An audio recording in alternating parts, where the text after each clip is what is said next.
کیا ایک نغمہ ہے جس کا حقیقت سے کوئی تعلق نہیں. علامہ اقبال نے کہا تھا نشان یہی ہے زمانے میں زندہ قوموں کا, نشان یہی ہے زمانے میں زندہ قوموں کا کہ صبح و شام بدلتی ہے ان کی تقدیر.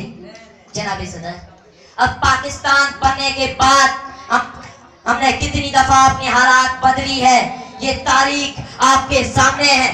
کیا بحثیت قوم ہم نے کوئی ایسا قابل ذکر کارنامہ سرانجام کیا ہے جو زندہ قوموں کا شیوا ہوتا ہے؟ کیا ہم نے ایسی کوئی یونیورسٹی قائم کی ہے جو پڑوس کے چینی یونیورسٹیوں سے بہتر ہو؟ کیا ہم نے ایسی کوئی مشین بنائی ہے جس کو دیکھنے جرمنی کی ٹیم آئی ہو؟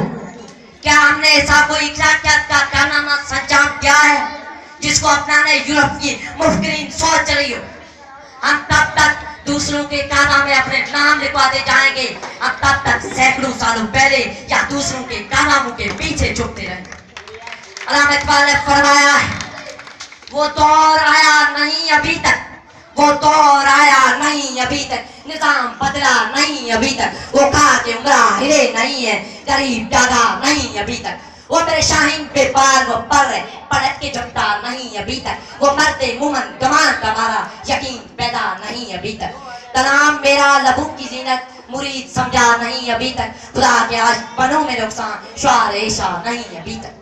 شاعر مشرق علامہ اقبال نے اس سوئی ہوئی قوم کو جگانے کے لیے اپنی زندگی صرف کر دی. بڑی مشکل سے قوم جاگی اور بلا کر پاکستان بن گیا, مگر بدقسمتی دیکھیے یہ قوم یہاں آ کر فرس ہو گئی. نہ انہیں اپنی خبر ہے نہ کسی اور کی. اس قوم کو اب مہنگائی, بدامنی, بے روزگاری تنگ کرتی ہے, نہ لوڈ شیڈنگ بھوک بیماری جگا سکتی ہے, نہ سیلاب اور حادثے. حاضرین مجلس, غربت کو ہم خدا کی مرضی سمجھ لیتے ہیں, حالانکہ حضور صلی اللہ علیہ وسلم فرماتے ہیں کہ فقر کفر تک پہنچا دیتا ہے. تو بتائیے کفر خدا کی مرضی کیسے ہو سکتی ہے؟ کرشن رشوت خودی کو ہم نظر انداز کر دیتے ہیں, گھر پر لوگ نہ صرف زندہ رہ کر مزے کرتے ہیں بلکہ مرنے کے بعد ان کے جنازے بھی دیکھنے کے لائق ہوتے ہیں. ہم پورا سال سیاستدانوں کو گالیاں دیتے ہیں اور الیکشن میں ووٹ بھی انہیں کو ڈالتے ہیں. ہر شخص امریکہ کو گالی دیتا ہے لیکن سب امریکہ جانے کے لیے تیار ہے. اقبال نے فرمایا ہے اقبال بڑا اپدیشک ہے باتوں میں من مو لیتا ہے, اقبال بڑا اپدیشک ہے باتوں میں من مو لیتا ہے, یہ گفتار کا غازی تو بنا کردار کا غازی بن نہ سکا. جناب والا, گفتار کے غازی سے لوگوں کو تو کہتے ہیں زندگی اور زندہ رہنے کا احساس صرف سانس لینے اور دل دھڑکنے کا سبب نہیں ہوتا. اس طرح تو زمین پر کروڑوں مخلوق ہے جو رزق پاتی ہے اور زندہ ہے. زندگی اپنے محبت, مروت اور فرائض کی ادائیگی کے احساس کرنا. کہاں ہے حضرت عمر رضی جیسے لوگ جو راتوں کو جا کر لوگوں کے حالات سے باخبر تھے؟ کہاں حضرت عثمان رضی جیسے لوگ جو آتے تھے اور صاف مسئلہ تھے؟ کہاں حضرت عزیز رضی جیسے لوگ جو سکاف میں اپنی مثال تھے؟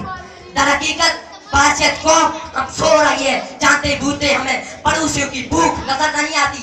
اس طرح رکھنے کے باوجود بھی پھیلے ہاتھوں کو نظر انداز کر دیتے ہیں. بے بس اور لاچار لوگوں کو دیکھ کر ہم یوں ہی گزر جاتے ہیں. مظلوموں کی سسکیاں, آہی, آنسو ہم پر کوئی اثر نہیں کرتی. ہم فراموش شدہ اخلاقیات والی زندہ قوم ہیں. دوسروں کو تکلیف میں چھوڑ کر اپنی دنیا میں مست رہنا کیا جینا اسی کا نام ہے؟ اگر یہی زندگی ہے تو ہمیں خوش ہونا چاہیے کیونکہ ہم ایک زندہ قوم ہے. میں اپنی تقریب کا موضوع گفتگو شاعر کے اس شعر سے کرنا چاہوں گا. وہ دن کے جس کا وعدہ ہے, وہ دن کے جس کا وعدہ ہے جو لوہے اثر پہ لکھا ہے, جب ظلم ستم کی کوئی گنا روئی کی طرح اڑ جائیں گے. ہم محکوم ہو کر پاؤں تلے پتی دادا ڈھکے گی اور اے رکب پہ سر اوپر بجلی کر کر کھڑکے گی. ہم دیکھیں گے جب آج خدا کے کعبے سے سب بت اٹھائے جائیں گے. ہم اہل صفا بردود حرم مسجد پہ بٹھائے جائیں گے. سب تاج اتارے جائیں گے, سب تک گرائے جائیں گے. ہم دیکھیں گے, ہم دیکھیں گے. بس نام رہے گا اللہ کا, بس نام رہے گا اللہ کا جو غائب بھی ہے, حاضر بھی ہے, ناظر بھی ہے, منظر بھی ہے. اٹھے گا اللہ اکبر کا نعرہ جو میں بھی ہوں اور تم بھی ہو, اور راج کرے گی کھڑک خدا جو میں بھی ہوں اور تم بھی ہو. تھینکس. پاکستان زندہ باد.